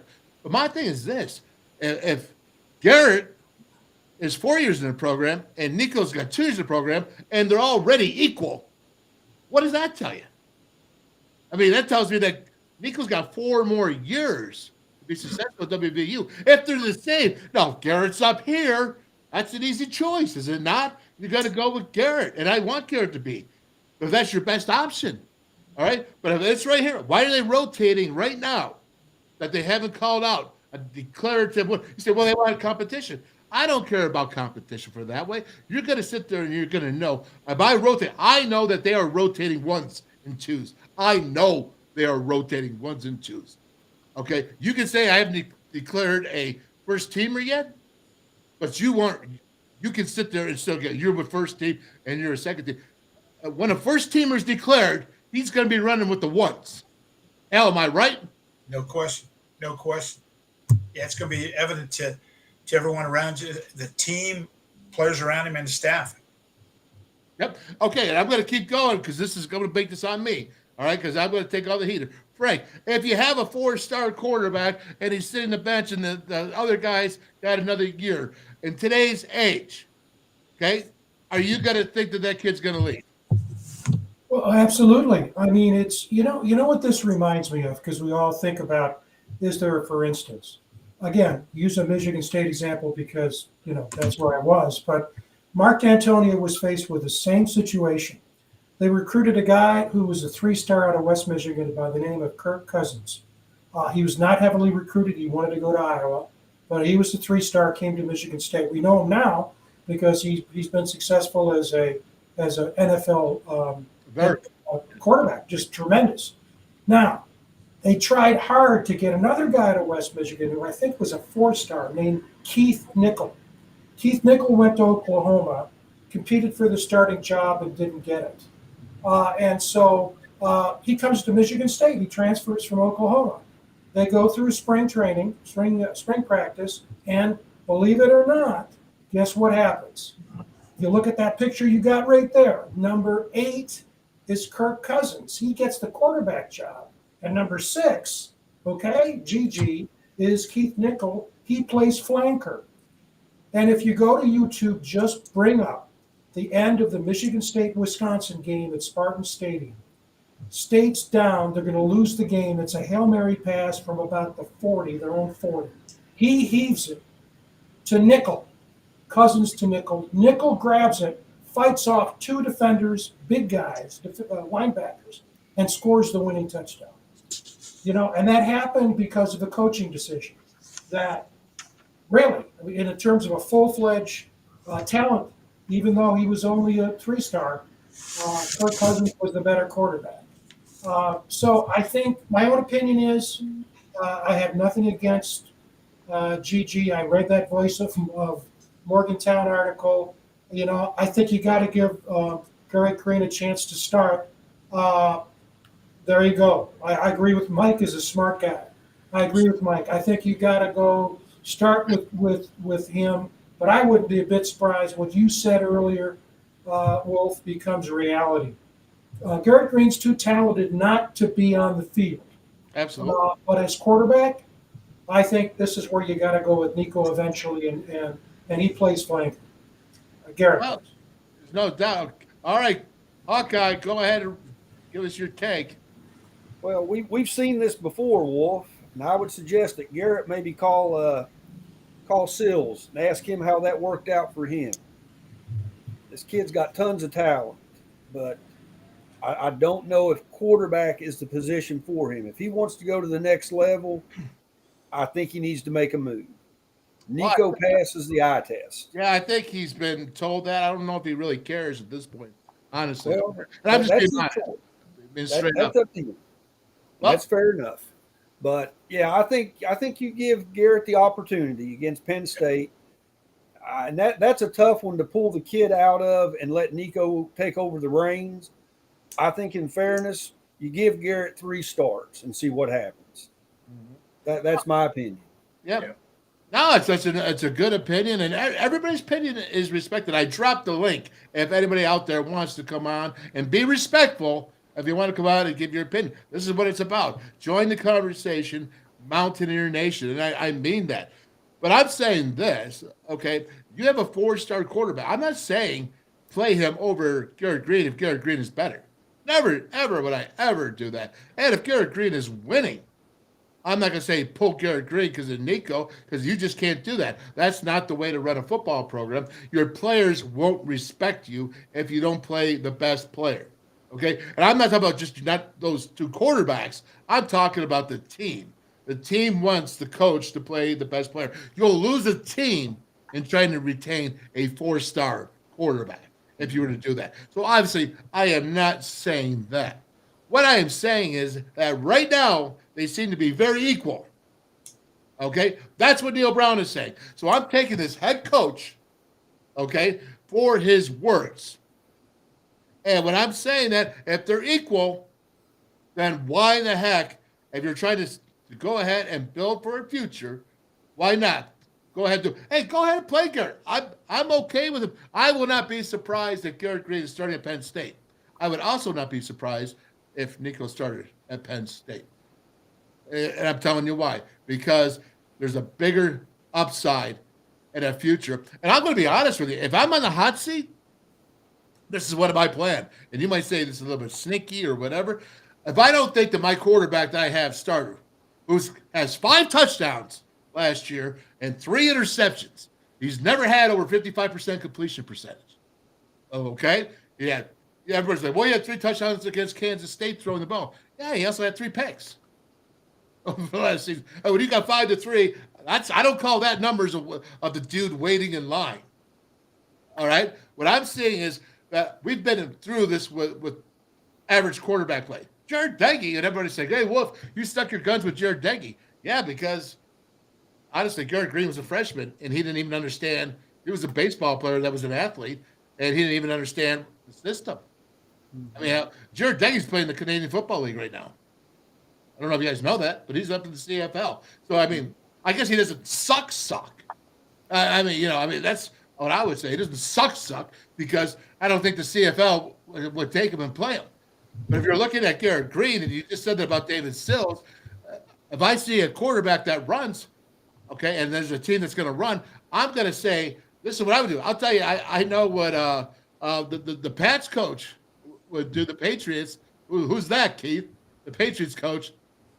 Go ahead. Belichick. What's that? Belichick. Bill Belichick. Belichick.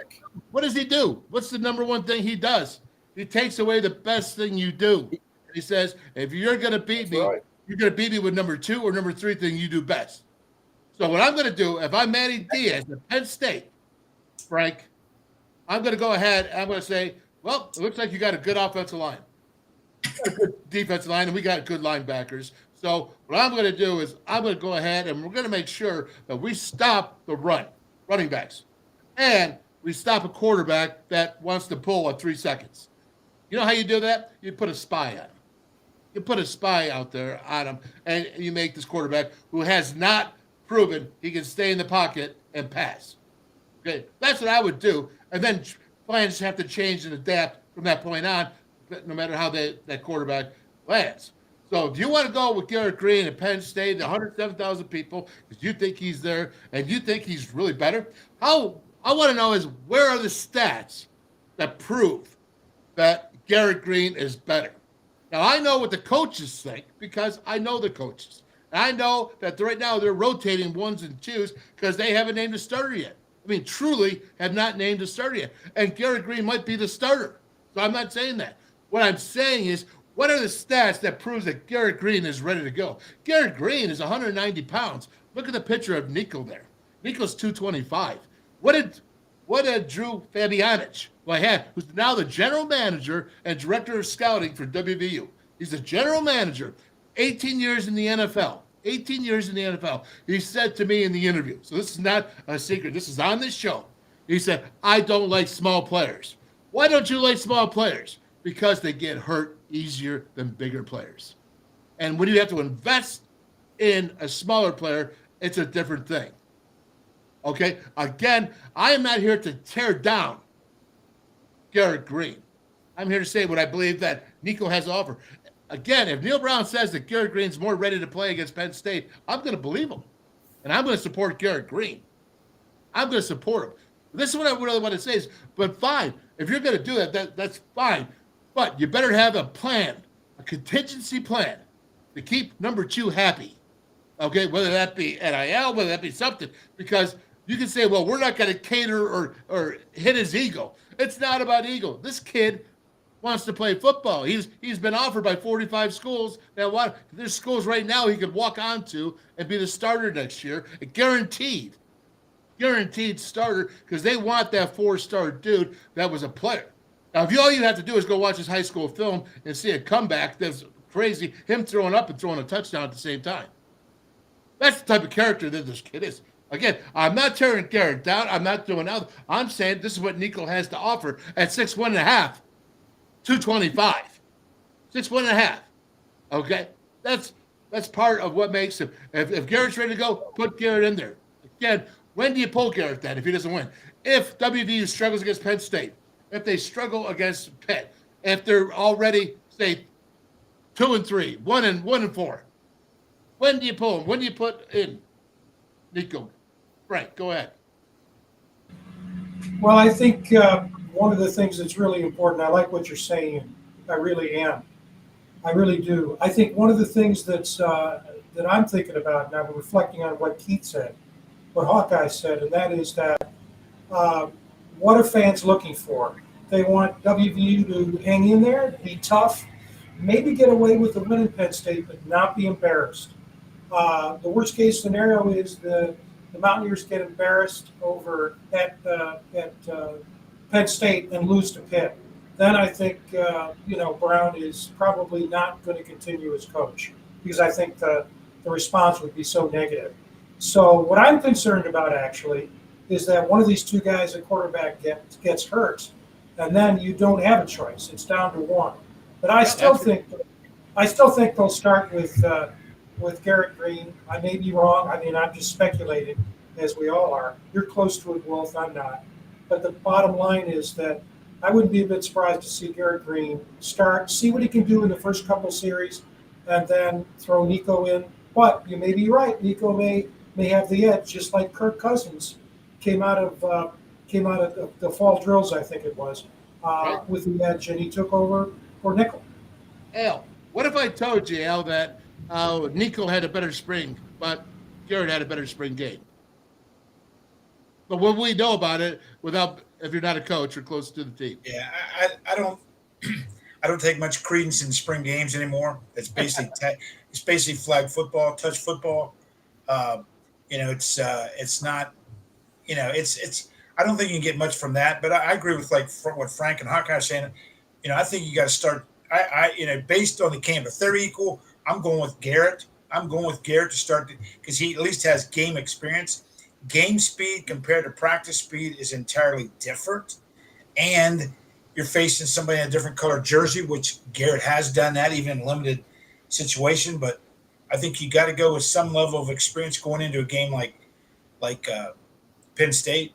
But like we would all agree, the third game of the season, Pitt, I mean, that's going to be the measuring stick for this team for the rest of the season. I mean, how do you match up against your biggest rival and come out of that game? So if you're 1-1 going into the Pitt game and win that Pitt game going into conference play, then I think we got a chance to have a decent season. But if you're 1-2 going into conference play, it's a different game. But I like experience. I play experience over talent initially with the quarterback situation, and then roll him in as you need, as you think he can be inserted. Because you're hoping the moment's not too big for him.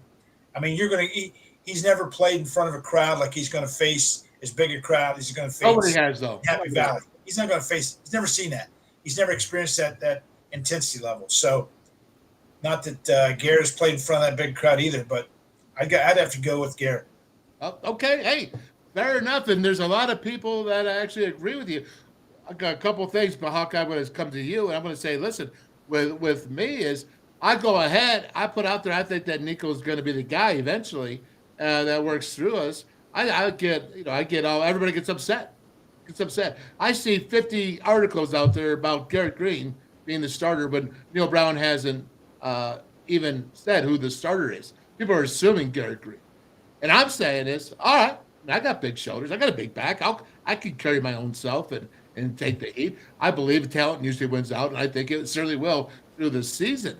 And it's okay if Garrett gets in there and plays because I love Garrett. I'll support him at any time he's out there in the field and want him to rock and roll as a Mountaineer because he's a Mountaineer brother. All right. Again, I think there's a better opportunities. But you say that. I say, Keith, that, hey, you know what? If you think the season's going south, I'm going to Ren Baker, and I'm saying, listen, Ren, if I'm Neil Brown, I'm going to Ren Baker saying, you know what? I'm going to go play my freshman. Now, you're going to have a little more patience with me than you would at anything else because I think with his growth, his potential, that he could build a team and take the hits. Major Harris was 6-6 his redshirt freshman year. 6-6. And he was actually getting plastered. Ohio State, he got plastered the first couple of games. And he came on towards the end and was extremely Major Harris by the end of that redshirt year. But guess what? The next 2 years, he was at the Heisman ceremony in New York because he took the heat. This kid's got to learn sometime. Got to learn. And when do you do that? I don't know. I don't have all the answers, but I know this. Garrett Greene's barely 5'11". I don't know how many Drew Breeses are out there. I don't know how many Doug Flutys are out there. I don't know how many dudes that sit behind the line. I think it's easier to figure out one-trick pony. Again, you think that people think that Garrett Greene's got a great arm. Nicco's got a better arm. Garrett Greene's never. I want the stats to show me where Garrett Greene is right now a quarterback that's above average. Because I'm a guy that showed me. I showed you, Al. I showed you in the Oklahoma State game, the first half, Garrett Greene. Nicco Marchiol came in that game in the second half, the early third quarter, and he was down 10-7. And Nicco Marchiol played a half at Oklahoma State, and they won that game. Now, you can say, well, that's because Jalen Anderson had those big runs. Yeah, it was against the same team that Garrett had only scored 7 points against in half. I mean, you can just look at it both ways. So, again, 5 touchdowns, 3 picks. There's no separation there. There's not. So, again, I don't disagree with you. Garrett's not a bad choice to go in this situation at Penn State because he's older. I get it. But at the same time, when do you think about using that 4-star who's got a world of talent that, you know what? And people are like, well, you can't sit there and make that decision about it. If they're equal, I'm going to go with a dude that's got more potential than the other dude. That's the bottom line. If they're equal. If Garrett's up above, then that's a different story. And I'm going to trust Neil Brown to make that decision, at least right now. What about you, Steve, Frank? I'm with you all the way. I think that makes a lot of sense. And by the way, when I read your post, I thought it made a lot of sense. I didn't see it. Again, you and I have talked about this. I didn't see it as criticism. I saw it as a critique of the situation.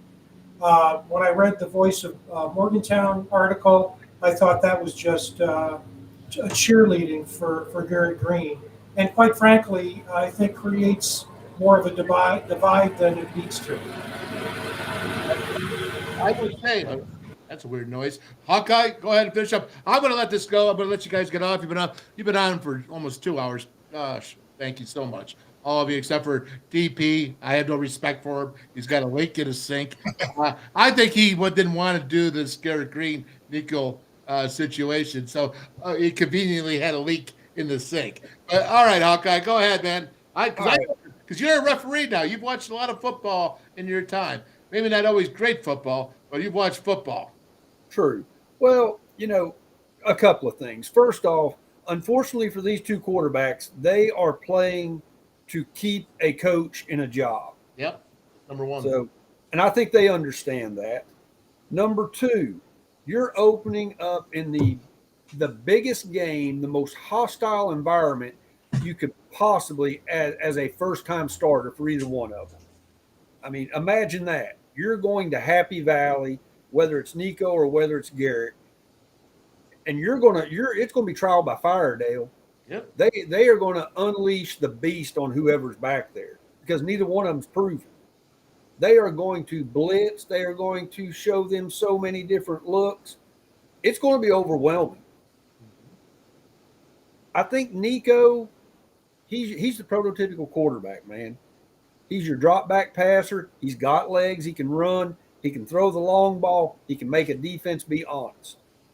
Garrett, I'm not sold on his deep ball. He's more of a intermediate passer, but he's got happy feet. And you're right. If his first read's not there, he's going to tuck that ball and run. And at his size, how many big hits is he going to be able to take through the course of a game? And I'll leave it there. I was just saying, but one. And, it's okay. Listen, Garrett Greene is a starter. God bless him. I'm a Mountaineer. I'm going to support him. And I'm just saying is one-trick ponies are a lot easier for me as a former defensive coordinator for me to stop than having a guy who's got multiple options that goes ahead. If Garrett truly improves in the pocket passing from the spring game, from the Oklahoma game, from the Oklahoma State game, then that's a different story. And, so that lets to be said. I'm going to trust Neil Brown, but I'm saying eventually in the long run, if Garrett Greene plays this whole season and Nicco doesn't, and Garrett's number one, yeah, Nicco will be gone. We all know that. This is today's game. Just today's game. And my whole other thing is that, Frank, how many 4-stars did we see in the Big Ten? How many 4-stars did we see in the SEC? I showed you that yesterday, the number. And how many 4-stars in the Big 12? Yeah. Not I that mean, many. Not that many. No, there's not. No, that's that. And again, that's not a matter of opinion, Wolf. That's fact. Those are the data. Period. You may argue about maybe the star system is overblown, but the fact of the matter is it's a system we have, and there really isn't a comparison. So, and with schools trying like heck to get climb over each other, 4 stars don't go to school to sit on the bench.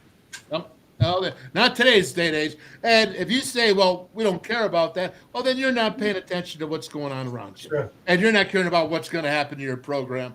Because you know what that is? Did you ever see an ostrich? They go ahead, they stick their head in the dirt, and because they can't see you, they think because you can't see them. You know what I'm saying? That's kind of like what it is. Like, we can stick our head in the dirt and think that our problems go away. It's not. So, again, thank you, gentlemen. 2 hours, good enough. I'm going to say, Al, you got close it out, brother. What's that? I couldn't hear you. Close it out. Well, hey, tell you what, it's been a great show. Appreciate the opportunity to be here, but I think it's a lot of good information put out there today. A lot of good information. I think that I'm excited. Football's 2 weeks away, and I think that I just wish football could be 49 to 50 weeks a year. Unfortunately, it's not. Well, some people have tried it with the arena ball and the spring league and the USFL, et cetera. But I think this will be an interesting season. I think Mountaineer fans have just got to hang in there, and they've got to keep believing and staying positive. A lot more things can happen with sugar than it can with manure, and I think that this could be there could be some don't base this season on the past 4 years. Base it on what you see up front the first game, and try to stay the course and stay positive and keep believing in the team, because these 18 to 22-year-olds, they need your support.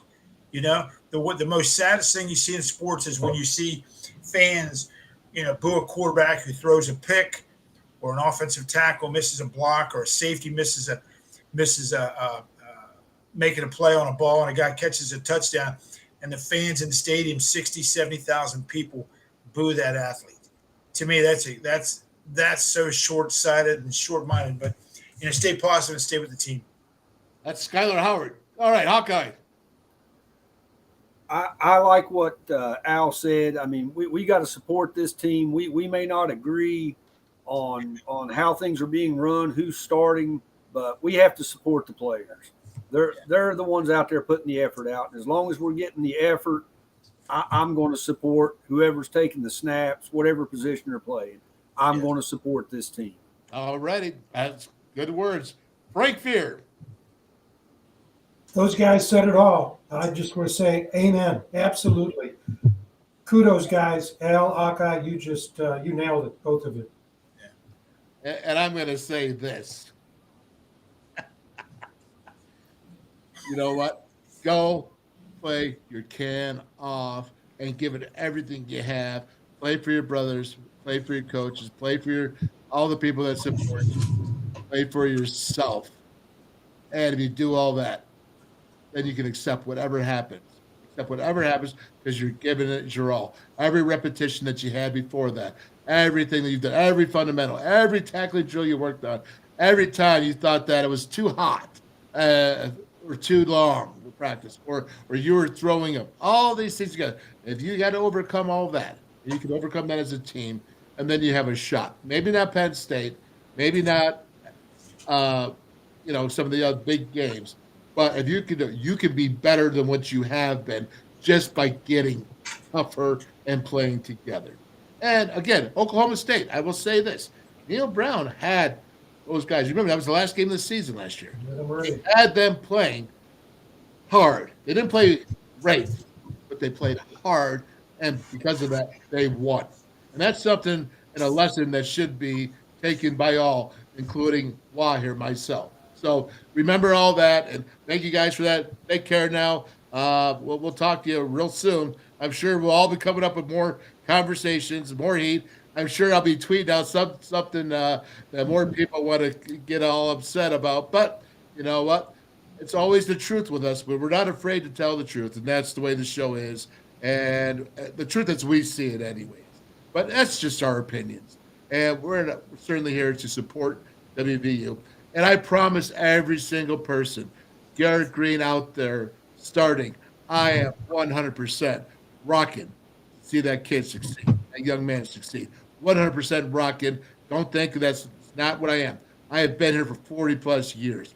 I'm looking up. I really believe that WVU needs to start winning now, making decisions that impact the future, because we just went ahead and spent 2 hours talking about possible future scenarios where it's not so great for WVU. But there's one way to fix a lot of things right off the bat, at least short term, and that's to start winning. And again, that gives a whole different level of prestige. And maybe we won't have the two biggest names in college football in Herb Street and McAfee making jest about WVU football and the reputation. See you guys. Have a great day. God bless. See you now. See you guys. Take care. Later, guys. Take care. See you guys. Alrighty. Well, boy, I tell you what, man, that was something else. A lot of conversation today, a lot of good stuff. There's just so much going on, and again, so much to think about. WVU heading in here. The good news is that pretty soon football is to be played, and when that happens, it changes a whole lot of things. Unless it goes real bad. But we're not going to think that way. Football is fun. Football is good, and we love our Mountaineers. Anybody want to jump on? I put the link out there, and you have a chance here. Patsy, I didn't see all that you were put in there, but man, you got some good things going on. Can the offense do their job? Yeah, I think they can. I do. I think they have a good offensive line. I find it funny, though, that so many different people had these different rankings and different outlooks about WVU. But at the bottom line, I think that Neil Brown, remember, he's made some really successful moves here lately. One is a guy named Drew Fabianich. It's Fabianich. My apologies, Drew. And he's the general manager and director of scouting. I had him on this show. This is a position that there's only 10 in all of college football. That means that WVU is ahead of the curve. I cannot say that I recall too many times where WVU has been ahead of the curve. And this certainly is one of them. I think this could have a major impact, bringing in the talents, the Jimmies and the Joes for Neil Brown. So I think, and retaining them as well. I think that much of this position and who they hired for that position. Anybody else? Anybody want to jump on? Anything you want to say before I go ahead and put the last call out there? The last call for the WolfMan's call. Anybody else? Patsy, thanks so much for paying attention and paying attention to the whole conversation. God bless you. Mike Rounds, I don't know if I put this out here. You say, Garrett will start, but Nicco will become the starting quarterback for the Mountaineers. Okay. Good stuff. I can't argue with any of that, man. Can't argue. And I will not argue the fact that Garrett could be starting. And if he does, I want him to win. That's, I guess, is all I'm going to say. And we'll leave it off. Almost 2 hours today. Ooh, gotta go ahead and get in these commercials here at the end. And thank you for paying attention. I got a big day tomorrow. Tomorrow we got Mark Rogers. He's actually the voice of College Football Network.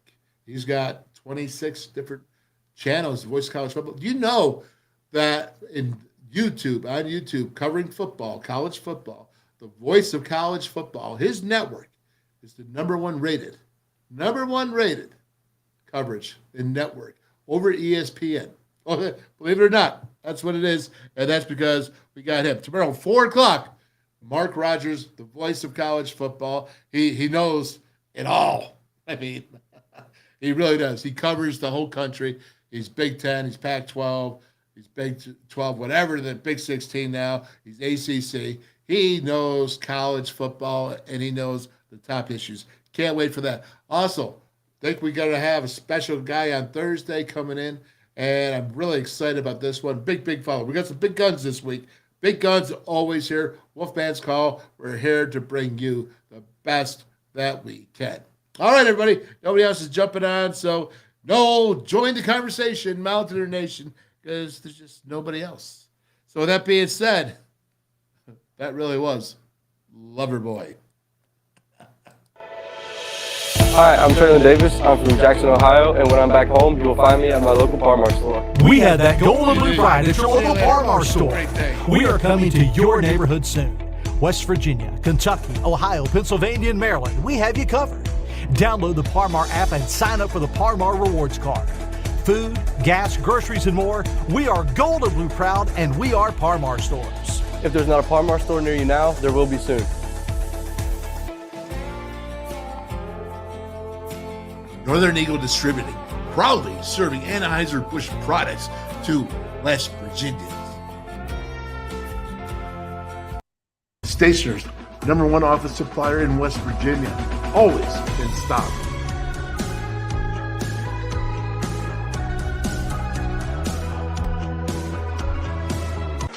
How many? The Anywhere, Anytime Chargers, powering a connected world. Never buy AA batteries again. Rechargeable 500 times plus. Paul Mini AA USB lithium battery, as easy to charge as your cell phone. Sustainable energy, stay charged. Go green, save green. Feel the power of Paul. Order now at paulmini.com.